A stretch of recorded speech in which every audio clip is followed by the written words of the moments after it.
하나님의 진노가 불의로 진리를 막는 사람들의 모든 경건하지 않음과 불의에 대하여 하늘로부터 나타나니. 아멘. 오늘 본문 말씀을 이해하기 위해서는 먼저 17절, 오늘 본문 바로 전 지난주에 우리가 은혜 나눴던 말씀이죠. 17절을 우리가 이해를 해야지 18절을 우리가 제대로 이해할 수 있습니다. 원어를 보면, 성경 원어를 보면 18절 바로 앞에 그러므로라고 하는 접속사가 부가되어 있습니다. 즉 그러므로 하나님의 진노가 하늘로부터 나타나니 이렇게 연결이 되죠. 즉 18절은 17절과 연결되어서 우리가 이 말씀을 받아야 한다라는 그런 의미입니다. 즉 17절의 말씀이 무엇이었습니까? 복음에는 하나님의 의가 나타나서 믿음으로 믿음에 이르게 하나니 기록된 바 오직 의인은 믿음으로 말미암아 살리라. 이 말씀이 17절 말씀이었죠. 이 지난주 설교였습니다. 17절 말씀을 간단하게 요약을 하면 하나님의 의는 하나님의 사랑을 의미하죠. 예수 그리스도의 십자가의 사랑으로 가장 절정으로 나타났던 그 하나님의 사랑을 우리가 하나님의 의라고 할 수가 있습니다. 하나님의 의, 하나님의 정의는 하나님의 사랑과 함께하는 그런 정의라고 하는 것을 우리가 지난 시간에 살펴봤습니다. 그런데 그 하나님의 의는, 예수 그리스도의 십자가의 은혜는 사람들에게 믿음으로 반응케 한다라고 했지요. 그래서 하나님의 의가 믿음을 낳고 그 믿음으로 우리가 의인으로서 살아간다라고 하는 것이 지난주 설교 말씀이었죠. 그런데 의인으로 살아간다라고 하는 무슨 말이냐면 사람이 의인이다, 의롭게 되었다라고 하는 말은 하나님과 올바른 관계를 맺게 되었다, 이렇게 표현할 수 있습니다.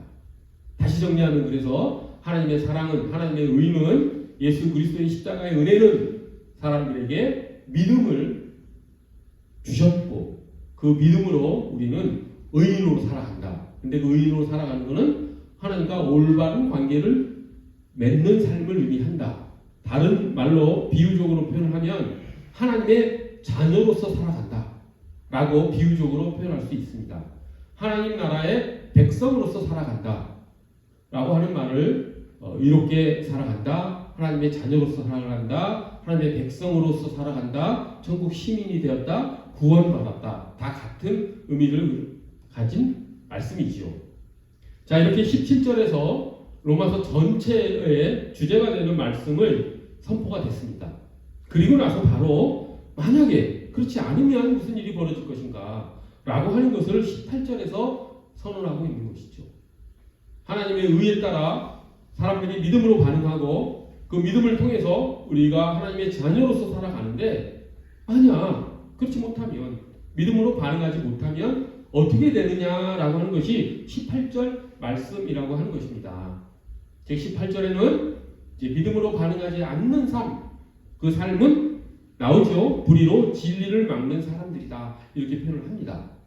이걸 풀어서 얘기하면 하나님께서 십자가의 사랑을 모든 사람에게 부어주셨음에도 불구하고 어떤 사람들은 그것을 믿음으로 반응하지 못하고 불의로 그 하나님의 진리를, 하나님의 사랑을 막아버리는 사람들이 나타난다라고 하는 것이죠. 믿음이 없는 사람이라고 바꿔 이야기할 수 있습니다. 그렇다고 한다면 그들은 어떤 삶을 사느냐? 믿음이 없는 사람들은 경건하지 않음과 그리고 불의로 살아가게 된다라고 하는 말씀인 것이죠. 경건하지 않음, 또 불의, 이거는 무슨 뜻이냐면 원어를 살펴보면 경건하지 않다라고 하는 그 말은 하나님의 권한을 무시한다라는 뜻입니다. 다시 얘기해서 경건이라고 하는 것은 하나님이 계신 것을 항상 의식하면서 하나님 앞에서 살아가는 삶을 경건한 삶이라고 하는데, 경건하지 않음이라고 하는 것은 무엇이겠습니까? 그것은 하나님이 없는 것처럼 살아가는 삶을 의미하죠. 당연하지 않습니까? 하나님의 의에 믿음으로 반응하지 않는 사람은 당연히 경건하지 않은 삶, 즉 하나님이 없는 것처럼 생각하며 살아간다라고 하는 것이죠. 또 여기서 불의한 삶을 산다라고 하는데 그 불의한 삶은 또 무엇이겠습니까? 불의한 삶이라고 하는 것은 다른 사람의 권리를 무시하는 삶, 그것을 경시하는 삶을 불의한 삶이라고 합니다. 즉 믿음으로 하나님의 의에 반응하지 못하는 사람은 하나님을 무시하고 다른 사람의 또 권리도 경시하면서 살아가게 된다라고 하는 것이죠. 17절의 말씀에 반대되는 삶이 18절에 나와 있는 것이죠. 거기에 하나님의 진노가 나타난다. 이렇게 얘기할 수 있습니다. 18절에 하나님의 의에 믿음으로 반응하지 못하는 사람들에게 하나님의 진노가 나타난다. 그런데 우리가 하나님의 진노에 대해서 오해하지 말아야 될 것은 하나님의 진노, 하나님의 분노를 사람의 진노, 사람의 분노와 같이 생각하면 안 됩니다. 하나님의 진노는 하나님의 사랑의 다른 표현이라고 하는 것을 우리가 이해를 해야 됩니다. 그래야지 28절의 말씀이 은혜롭게 다가오지요. 하나님의 진노가 왜 하나님의 사랑의 다른 표현이냐면 사랑이라고 하는 것은 여러 가지 그 사랑의 특성 중에 하나가 사랑이라고 하는 것은 그 사랑하는 사람이 잘 되기를 바라는 마음, 그 마음이 사랑이죠. 다른 사람, 내가 사랑하는 사람이 잘 되기를 바라는 마음, 그리고 그 사람이 잘 되는 것을 기뻐하는 마음, 그게 사랑이죠. 그게 부모의 마음이지 않습니까? 그렇기 때문에 부모가 자녀를 사랑한다라고 얘기할 수 있는 것이죠. 상대방이 잘 되기를 바라는 마음, 그것이 사랑인데 지금 하나님께서 십자가 사랑을 통해서 사람들에게 사랑을 베푸셨는데 사람들이 그것을 은혜로 사랑과 믿음으로 반응하지 못하는 모습을 하나님이 보시면 그걸 어떻게 해야 되겠습니까? 믿음으로 반응하지 못하는 사람들을 잘되게 하시기를 원하시겠죠. 그게 사랑이죠. 그래서 하나님의 의에, 하나님의 십자가 은혜에 믿음으로 반응하지 않는 사람에게 나타나는 하나님의 진노는 그 사람이 올바른 삶을 살도록, 즉 믿음으로 반응하도록 하는 하나님의 사랑의 다른 표현이라고 하는 것이죠. 하나님의 진노는 그렇기 때문에 사랑의 다른 모습이라고 할 수 있습니다. 그 사람을 더 잘되게 하기 위해서 하나님께서 그 믿음이 없는 사람에게 진노를 보여주신다라고 하는 것이죠. 그래서 하나님의 진노를 하나님의 사랑의 다른 표현이다, 이렇게 이해를 하며 18절 말씀을 받기를 바랍니다. 하나님의 진노가 우리 사람들이 화내고 막 폭언을 하고 막 길길이 날뛰고 하는 그런 분노로 생각을 하면 이 18절의 말씀이 이해가 되지 않죠. 하나님의 진노는 하나님의 사랑의 다른 표현이다. 우리를 더 잘되게 하기 위해서 우리에게 나타내시는 하나님의 마음이다. 이렇게 18절 말씀을 받기를 원합니다.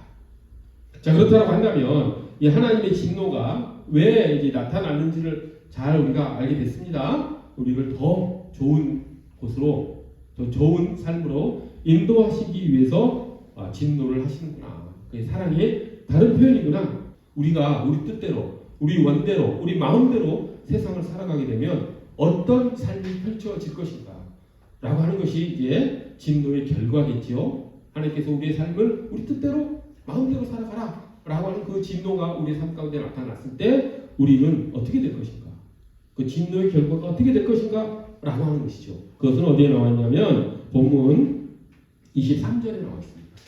우리 23절, 1장 23절 과연 어떻게 될 것인가 한번 23절 제가 봉독해 올려드립니다.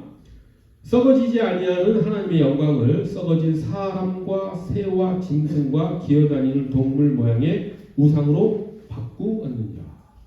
즉 하나님의 진노가 나타나면 사람의 삶은, 믿지 않는 사람들의 삶은 우상 숭배에 빠진다라고 하는 것이죠. 자, 이걸 잘 생각해 보십시오.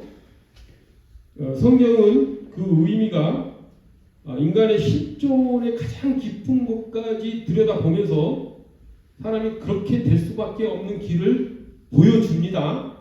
예, 성경이 그렇게 만만한 그런 글이 아니죠.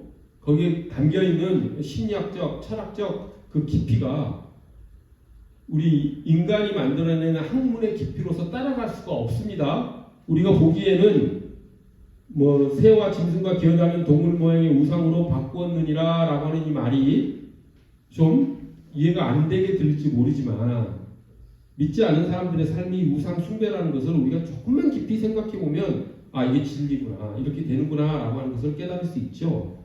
한번 생각해 보십시오. 사람은 누구나 다 믿는 사람이든 믿지 않는 사람이든 선한 사람이든 악한 사람이든 동양 사람이든 서양 사람이든 옛날 사람이든 현대 사람이든 다 상관없이 누구나 다 이건 예외가 없습니다.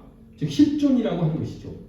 실존이라는 단어의 뜻은 무엇이냐면 사람이 사람이게끔 하는 어떤 요소를 말합니다. 즉 그 요소가 빠져버리면 사람이 아니라고 하는 것이죠. 즉 이 본문을 통해서 우리가 알 수 있는 인간의 실존이 무엇이냐면 사람이 우상 숭배에 빠지는 이유가 무엇이라고 했습니까? 하나님을 믿지 않기 때문이라고 했죠. 근데 그 왜 그렇게 되느냐면 인간의 실존 자체가 무엇인가를 위해서 사람은 살아갈 수밖에 없는 존재라고 하는 것이죠. 사람은 누구나 어떤 사람이든지 다 무엇인가를 위하여 살아간다라고 하는 것입니다. 우리 사람 중에서 가장 단순한 사람, 가장 즉자적인 어떤 행동을 하는 사람, 마약 중독자 한번 생각을 해보십시오. 그 사람의 삶의 목적이 무엇입니까? 쾌락이죠. 그렇죠? 그러니까 그렇게 가장 삶을 비극적으로 사는 사람들의 삶을 들여다보더라도 그 사람에게 삶의 목적이 있다라고 하는 것입니다. 모든 사람이 다 그렇다라고 하는 것이죠. 하나하나를 다 뚫고 그 사람의 삶을 살펴보면 그 사람이 무엇인가를 위해서 살아가고 있는 것을 우리가 알 수 있습니다. 무엇이 없으면 그 사람은 살 수 없습니다. 삶의 의미를 찾지 못하게 되면 그 사람은 이제 공허함에 빠지고 절망에 빠져서 자살하게 되지요. 삶의 의미를 찾지 못한 사람은 삶을 이어갈 수 없다라는 뜻입니다. 그렇기 때문에 그것이 실존이라고 하는 것이죠. 무언가를 위해서 살아가야 하는 존재가 인간의 실존이다. 그 무언가를 위해서 살아갈 그 무엇이 없으면 사람은 생존할 수가 없다라고 하는 것이 인간의 실존. 그렇기 때문에 하나님을 목적으로 하지 않는 삶은 어떻게 되겠습니까? 하나님이 아닌 다른 것을 목적으로 하며 살아가겠지요. 하나님이 목적이 되는 삶을 살아야 한다라고 하는 것이 성경에서 계속해서 우리에게 말씀해주고 있는 것인데 그것이 사라져버렸을 때 하나님이 우리의 삶의 목적에서 사라졌을 때 사람들이 어떻게 되겠습니까? 다른 것을 위해서 살아간다라고 하는 것이죠. 그것이 무엇입니까? 하나님이 아닌 다른 것을 위해서 살아가는 삶. 그것이 무엇입니까? 우상 숭배의 삶이라고 하는 것이죠. 그렇기 때문에 오늘 본문 23절에서 하나님을 믿지 않은 하나님의 의에 믿음으로 반응하지 않는 사람들이 썩어지지 않은 하나님의 영광을 썩어진 사람과 새와 짐승과 기어다니는 동물 모양의 우상으로 바꾸었다. 이렇게 삶의 목적을 하나님이 아닌 다른 것으로, 그러니까 비유적인 표현이죠. 다른 목적을 위해서 살아가는 그런 모습을 지금 23절에서 새와 짐승과 기어다니는 동물 모양의 우상으로 바꾸었다. 이렇게 표현한 것입니다.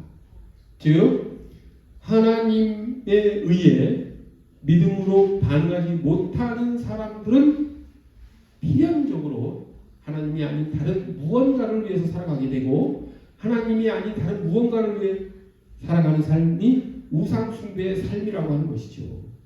우리 한번 주변 사람들 혹은 내 삶을 잘 생각해 보십시오. 다른 사람들 또 내 삶 무언가를 위해 살아가고 있지 않습니까? 아무나 한번 친구 중에 한 명을 생각해 보십시오.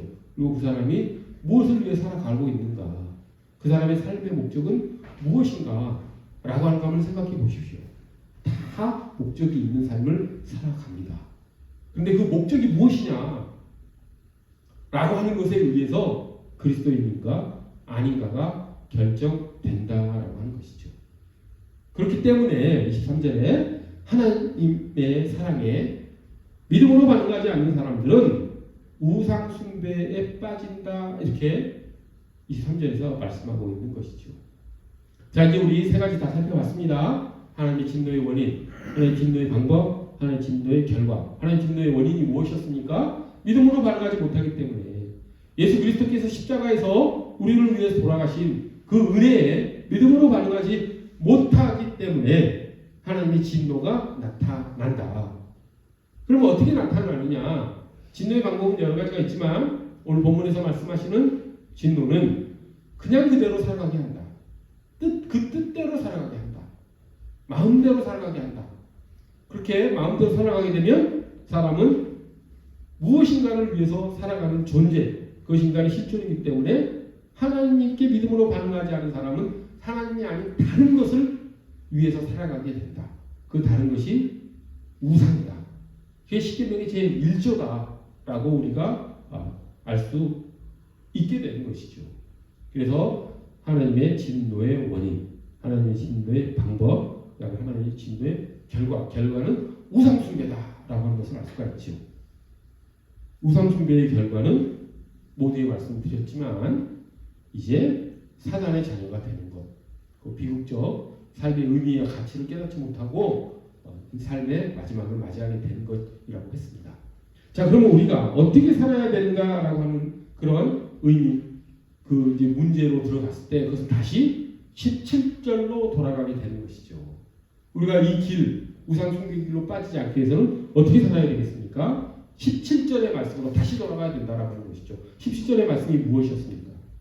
복음에는 하나님의 의가 나타나서 믿음에서 믿음에 이르게 하나니 기록된 바 오직 의인은 믿음으로 말미암아 살리라, 이렇게 17절에서 선언하지 않았습니까?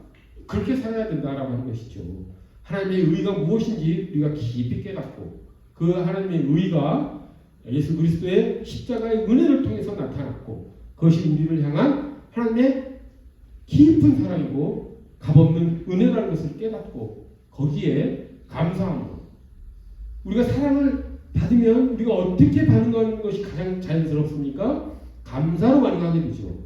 감사하며 그 우리를 사랑하는 그 분을 우리가 신뢰하게 되죠. 그것이 믿음입니다. 하나님이 우리를 사랑하심에 대한 감사로 그분을 신뢰하는 것, 그것이 믿음이죠. 그 믿음으로 살아가는 것이 하나님과 우리가 올바른 관계를 맺으며 살아가는 것이다. 그것이 의인으로서 사는 것이다. 의롭게 사는 것이다. 하나님의 자녀로서 사는 것이다. 구원의 삶을 사는 것이다. 하나님의 백성으로서 사는 것이다. 라고 하는 것입니다. 그래서 우리가 하나님의 사랑에, 하나님의 의에, 예수 그리스도의 십자가의 은혜에 믿음으로 감사함으로 반응하는 삶을 삶으로써 하나님과 올바른 관계, 구원받은 자녀로서의 삶을 살아가게 된다라고 하는 것. 그래서 18절 말씀을 우리가 깊이 깨달을수록 다시 17절로 말씀에 돌아가서 우리에게 필요한 건 하나님의 사랑에 대한 믿음의 반응과 감사하는 마음이다 라고 하는 것을 우리가 깨달을 수 있다라고 하는 것이죠. 명심하십시오. 우리가 하나님을 놓치면 그 자리는 우상이 차지하게 됩니다. 우리가 하나님을 우리 인생의 목적으로 삼지 않으면 다른 것들이 우리 삶의 목적이 됩니다. 그것을 우상 숭배라고 했습니다. 그것에 빠지지 않기 위해서는 우리가 하나님의 사랑에 감사와 믿음으로 반응하여 나아가야 될 줄로 믿습니다. 기도하겠습니다. 거룩하고 자비로우신 하나님 아버지, 하나님의 진노가 하나님의 사랑의 다른 모습이었음을 우리가 잘되기를 바라시는 하나님께서 우리를 사랑하시기에 우리에게 나타내시는 하나님의 마음임을 저희가 알게 되었습니다. 하나님, 하나님의 의에, 하나님의 사랑에, 예수 그리스도의 십자가의 은혜에 저희가 믿음으로 반응하고 감사하는 마음으로 살아갈 수 있도록, 그럼으로써 의인으로서, 하나님의 자녀로서, 하나님의 백성으로서 살아갈 수 있도록 저희를 이끌어 주시옵소서. 감사드리며 예수 그리스도의 이름 받들어 기도드립니다.